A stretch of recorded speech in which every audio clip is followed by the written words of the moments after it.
What's up, guys? It's Thursday. It's a great day.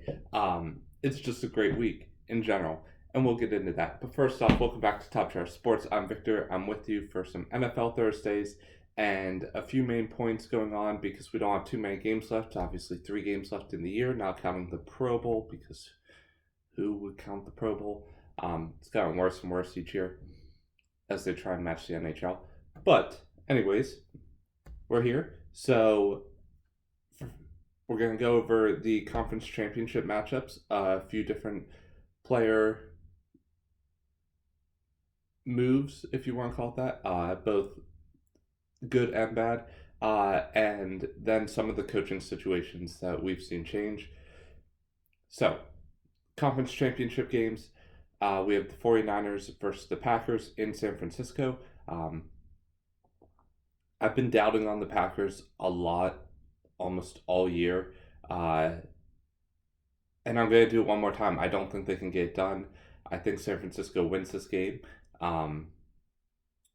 just because of their defense. I think they have a far superior defense, but their offense is going to need to click because not too many people can shut down Aaron Rodgers and that Green Bay offense especially this year in a playoff game.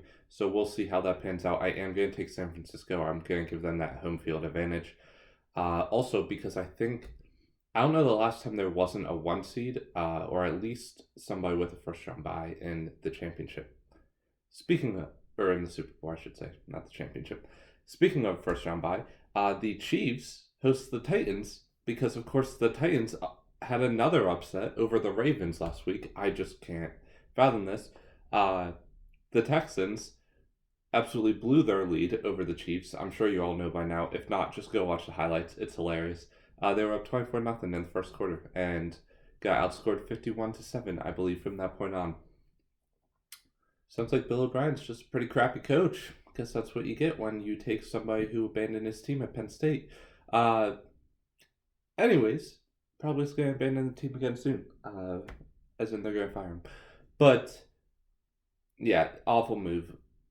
Awful look for the Texans. I know I'm not big. I hate Bill O'Brien, so maybe they'll finally fire him because I think that's what he deserves at this point. I think he'll get another year as a chance, and if they don't fire him after next year, they're going to continue to basically be the Bengals of, or the Cowboys of, if we make playoffs, we're never going to win.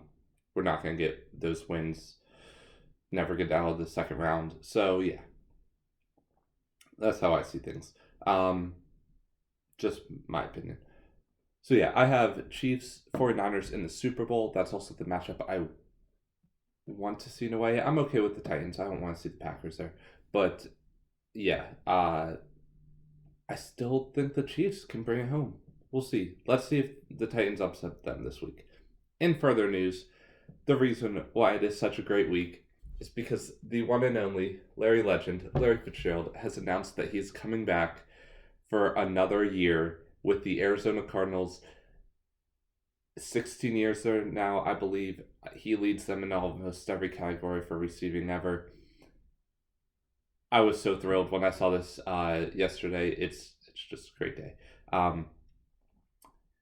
This is also really big for the Cardinals because they're going through a rebuild without a doubt.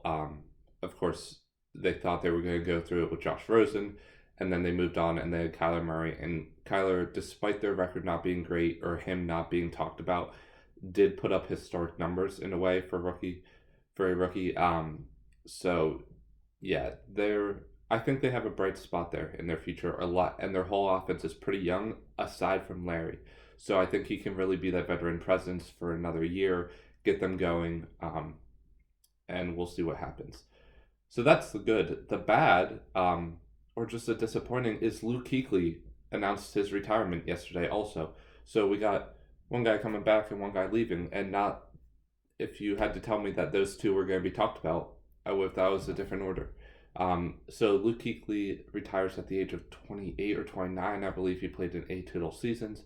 Just joins another group of players who retire young in Andrew Luck, Rob Gronkowski, and Calvin Johnson, where it's like they were some of the greats, and we're never going to see what they do throughout a full career compared to players who we see go till 35 or they can't anymore. Um, but definitely a decision I'm sure he thought about. So it's just something that he feels he's ready for. And I wish you the best of luck in life, Luke Kuechly, because we're not going to get to see you on that field anymore. So yeah, disappointing to hear that. Happy Larry's back. I think this will be his last year, 2020-2021 season. Hopefully they can make one more playoff run for him, but I don't see that happening just yet. We'll see as it goes on. Gotta see how the rest of this plays out during the offseason. Finally, some of the coaching changes that I've been talking about for a while, didn't really want to get into till I had time to talk about it. We will talk about right now. The big ones. Ron Rivera was let go by the Carolina Panthers, obviously earlier this year.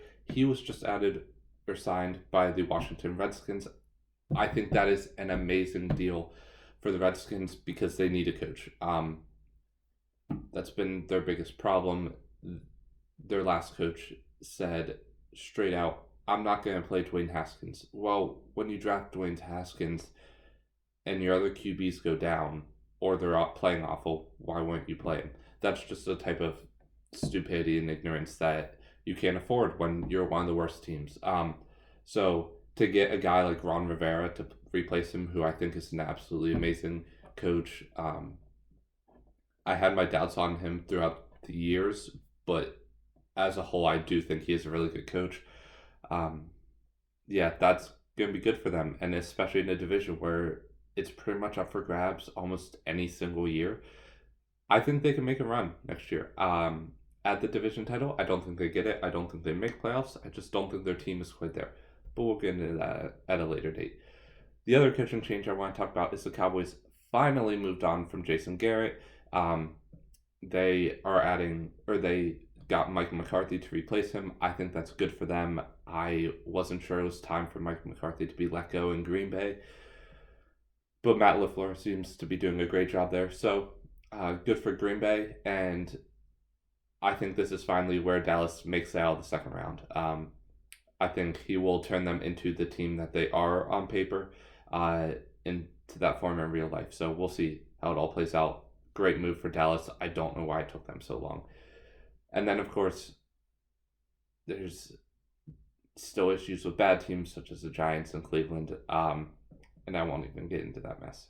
But let me know who you think was the best coaching ad between Mike McCarthy, Ron Rivera, or somebody else entirely. I'm completely open to hearing it. And yeah, let me know if you think there's any head coach who was on a good team or a mediocre team and you don't think deserves to be back. Because, of course, it's easy to put those bad coaches in scrutiny, but sometimes when a team gets a good record and they can't quite do more because of a bad coach, Cowboys, yeah, it comes back to just an incompetent coach or one not fit for the situation, to be more polite. So, yeah, let me know what you think. And we will see you guys on Monday as Spencer should be back to talk some baseball. Thanks, guys.